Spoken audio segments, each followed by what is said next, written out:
ادب نامہ میں خوش آمدید۔ ناظرین، آج ہم بات کریں گے داستان کی۔ داستان جسے انگریزی میں سٹوری کہا جاتا ہے۔ کہنے کی چیز کو کہانی کہتے ہیں۔ کہانی کا مترادف لفظ قصہ یا حکایت ہے، اور داستان قصے کی قدیم ترین قسم ہے۔ کسی زمانے میں قصہ خوانی یا داستان گوئی باضابطہ ایک فن ہوا کرتا تھا، جو عربی اور فارسی سے اردو میں منتقل ہوا۔ بر عظیم میں اس کا آغاز دکنی دور سے ہوا، جو بعد ازاں بر اعظم کے طول و عرض میں پھیل گیا۔ بڑے بڑے شہروں میں داستان سننے سنانے کے لیے باقاعدہ جگہیں اور وقت مقرر ہوا کرتے تھے، جہاں لوگ کشاں کشاں آتے اور بڑے انہماک سے داستان سنتے تھے۔ کچھ قدیم شہروں میں، خصوصاً حیدرآباد، دکن، دلی، لکھنؤ اور لاہور وغیرہ میں ایسی جگہوں کی نشاندہی آج بھی بآسانی کی جا سکتی ہے۔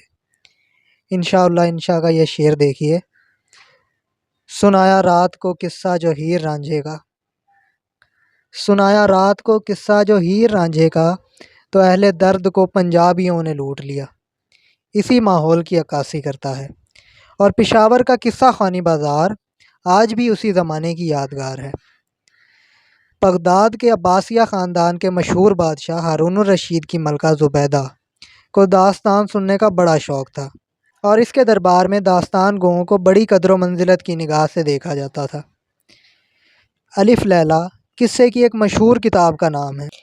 اس کتاب کی کل داستانیں سمرقند کی شہزادی وزیر زادی نے اپنی بہن سے، جس کا نام دنیا زاد تھا، 1000 راتوں میں بیان کی تھی۔ بعد میں یہ کتاب اتنی مقبول ہوئی کہ اس کا انگریزی، فرانسیسی، عربی، فارسی وغیرہ بہت سی زبانوں میں ترجمہ ہو گیا۔ روایت ہے کہ خواجہ نظام الدین اولیاء ایک دفعہ بیمار پڑ گئے۔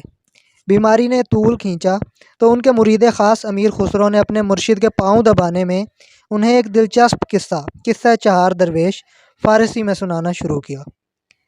یہ داستان کئی دنوں کے بعد ان کی صحت یابی پر ختم ہوئی تو حضرت نظام الدین اولیاء نے دعا کی کہ جس کسی بیمار کو یہ قصہ سنایا جائے گا تو وہ ضرور صحت یاب ہوگا۔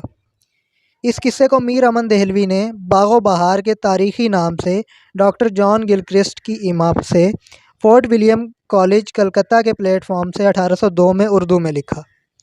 اردو نثر کا باقاعدہ آغاز بھی فورٹ ولیم کالج کلکتہ سے ہوا، جہاں میر امن کے علاوہ حیدر بخش حیدری نے آرائش محفل اور طوطا کہانی، خلیل خاں اشک نے داستان امیر حمزہ اور مظفر علی ولا نے ہفت گلشن 1801 میں لکھی۔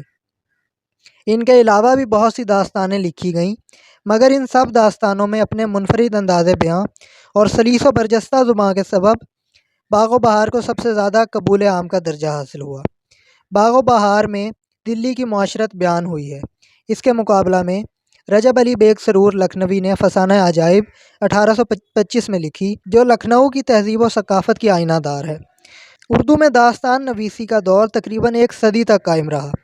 قدیم داستانیں اپنی گوناگون خوبیوں کی بدولت نہ صرف انتہائی دلچسپ ہوا کرتی تھیں، بلکہ یہ اخلاقی اقدار و زباں کے اعتبار سے بھی خوبصورت مرقع تھے۔ مگر پھر بقول ثاقب لکھنوی یہ ہوا کہ